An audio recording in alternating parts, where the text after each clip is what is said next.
This is Marie Elizabeth, Dr. Marie Kenyon to be exact, with the Manifesting God podcast on Mondays at 7 p.m. This is your manifesting moment from the Manifesting God podcast.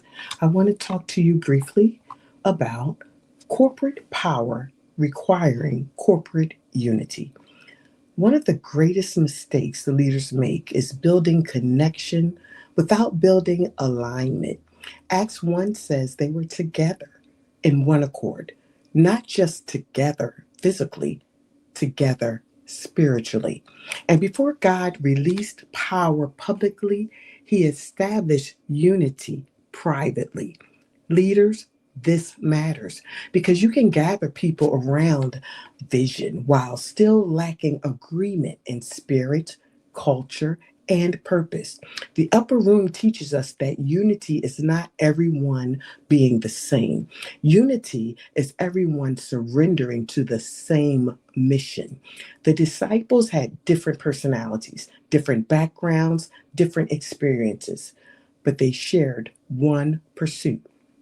And some leaders are exhausted because they are trying to carry vision with people who are only connected emotionally, not covenantly. Can I challenge you?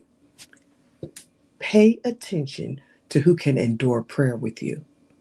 Pay attention to who can survive transition with you. Pay attention to who stays committed when manifestation has not yet happened.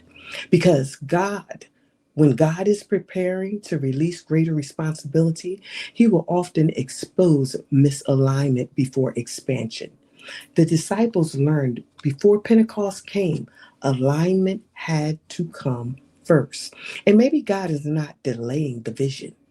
Maybe he's strengthening the foundation that will have to carry it.